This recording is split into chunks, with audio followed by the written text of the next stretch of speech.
Welcome to Vidya blog. आज हम सुनेंगे बृहस्पतिवार की व्रत कथा। एक समय की बात है, भारतवर्ष में एक नृपति राजा राज करता था।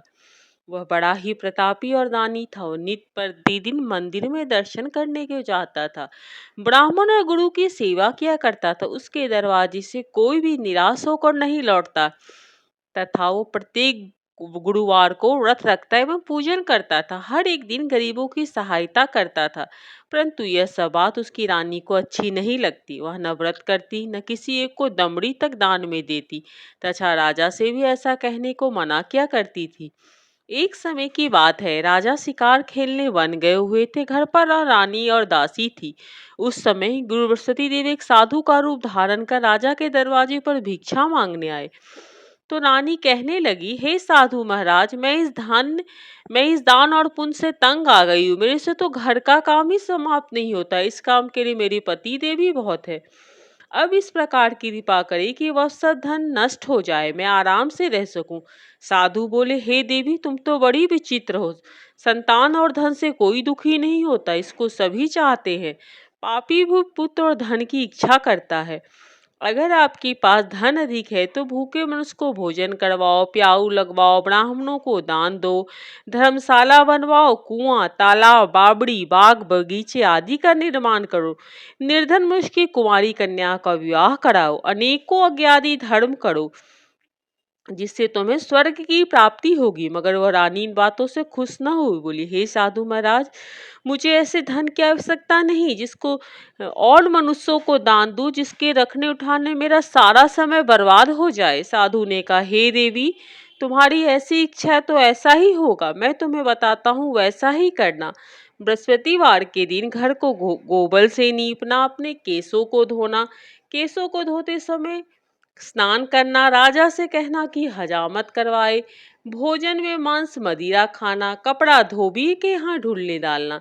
इस प्रकार 7 बृहस्पति वार करने से तुम्हारा सब धन नष्ट हो जाएगा। ऐसा कहकर साधु महाराज वहां से अंतर ध्यान हो गए।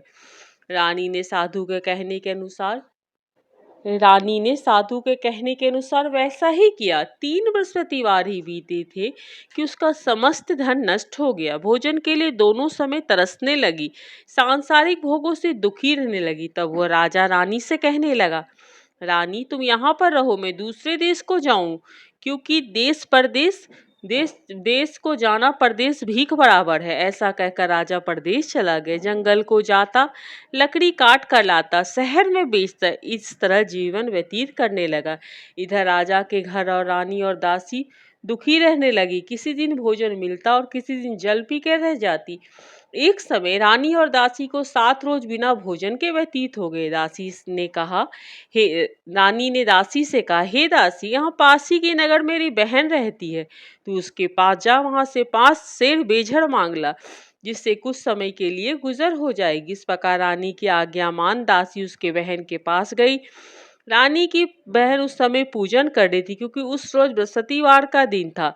जब दासी ने रानी की बहन को देखा तो उससे बोली दासी ने रानी की बहन को देखा तो उससे बोली, हे रानी, मुझे तुम्हारी बहन ने भेजा है, मेरे लिए 5 सेर बेझर दे दो।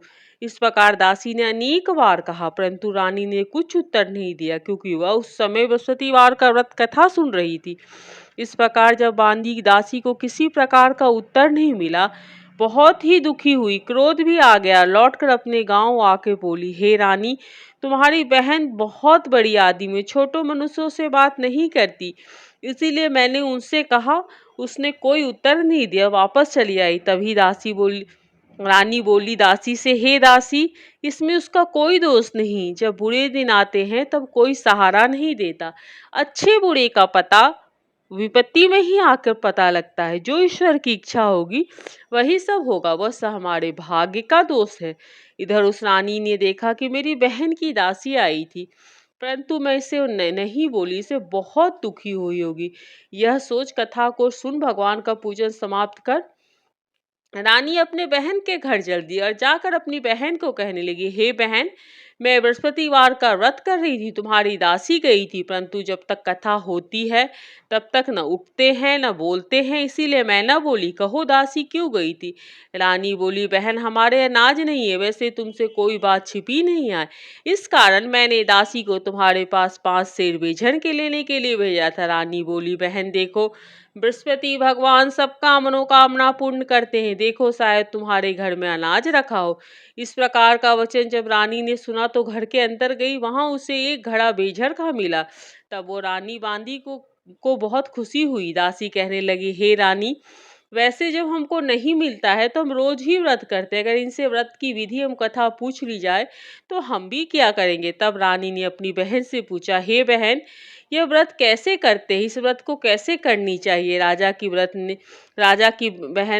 की बहन ने बोला कि इस व्रत में चने की दाल मुक्का से विष्णु भगवान की केले की जड़ में पूजन करे, दीपक जलाएं, पीला भोजन करे, कहानी सुने। इस प्रकार व्रत करने से गुरु भगवान प्रसन्न होते हैं, अन्न पुत्र धन देते हैं, मनोकामना पूर्ण करते। इस प्रकार रानी और दासी ने दोनों ने ही बृहस्पति भगवान का पूजन जरूर करेंगे ऐसा विचार किया। 7 रोज बाद जब बृहस्पतिवार आया तो उन्होंने व्रत रखा। घुड़सार में जाके चना गुड़ आदि बीन लाई, उसकी दाल से केले की जड़ तथा विष्णु भगवान का पूजन किया।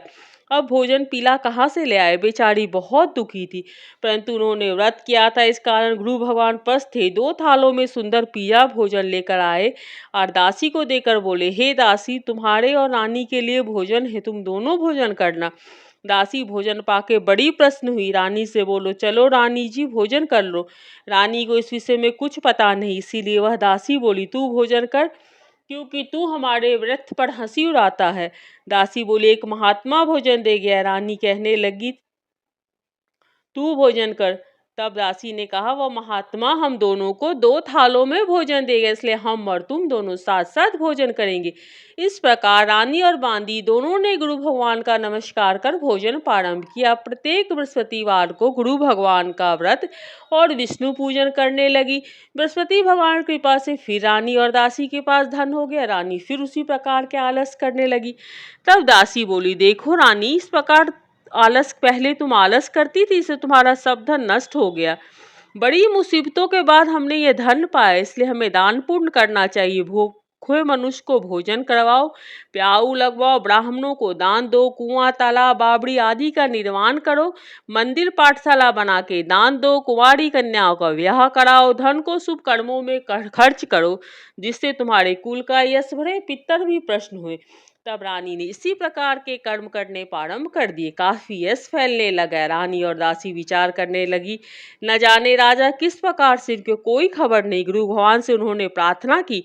भगवान ने रात्रि में राजा को सपने कहा, उठ, तेरी रानी तुझको याद करती है, अपने देश को चल।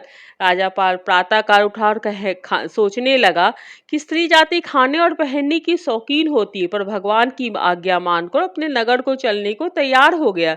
इससे पूर्व जब राजा परदेश चला गया था तो परदेश में बड़ी दुखी होकर रहता था। प्रतिदिन जंगल में से लकड़ी बीन कर लाता, उन्हें शहर में बेचकर बड़ी दुखी जीवन को बड़ी कठिनता से व्यतीत करता था। एक दिन राजा दुखी अपने पुरानों बातों को याद कर रोने लगा। तब जंगल में वृषदेव एक साधु का रूप धारण कर आ गए और राजा के पास आकर बोले, हे लकड़हारे, तुम इस सुनसान जंगल में किस चिंता बैठे हो, मुझको बतलाओ। यह सुन राजा के नेत्रों में जल भर आया और प्रभु को वंदना कर बोला, हे प्रभु, आप सब कुछ जानने वाला, इतना कह साधु को संपूर्ण कहानी बतला दी। महात्मा दयालु है तो इससे बोले, हे राजा, तुम्हारी स्त्री ने बृहस्पति देव का अपराध किया था, जिस कारण तुम्हारी यह दशा हुई। तुम किसी प्रकार की चिंता मत करो, भगवान तुम्हें पहले से अधिक धनवान करेगा। देखो, तुम्हारी स्त्री ने बृहस्पति देव का व्रत प्रारंभ कर दिया। तुम मेरा कहा मानकर बृहस्पतिवार का व्रत करके चने की दाल गुड़ जल को लोटे में डाल के केले का पूजन करो, फिर कथा कहो सुनो, भगवान तेरी सब कामनाओं को पूर्ण करेगा। साधु को प्रश्न देख राजा बोला, हे प्रभु, मुझे लकड़ी बेचकर इतना पैसा नहीं मिलता जिससे भोजन करने के उपरांत कुछ बचा सकूं। मैंने अपनी रानी को रात्रि में व्याकुल देखा है, मेरे पास कुछ भी नहीं, इससे खबर तक मंगा सकूं, फिर मैं कौन सी कहानी कहूँ, मुझको कुछ मालूम नहीं है। साधु ने कहा, हे राजा, तुम किसी बात की चिंता मत करो। बृहस्पतिवार के दिन तुम रोजाना की तरह लकड़ियां लेकर शहर को जाओ, तुमको रोज से दुगुना धन प्राप्त होगा। जिससे तुम भली भांति भोजन कर सकोगे। बृहस्पति देव की पूजा का सामान भी आ जाएगा। बृहस्पति देव की कहानी इस प्रकार है।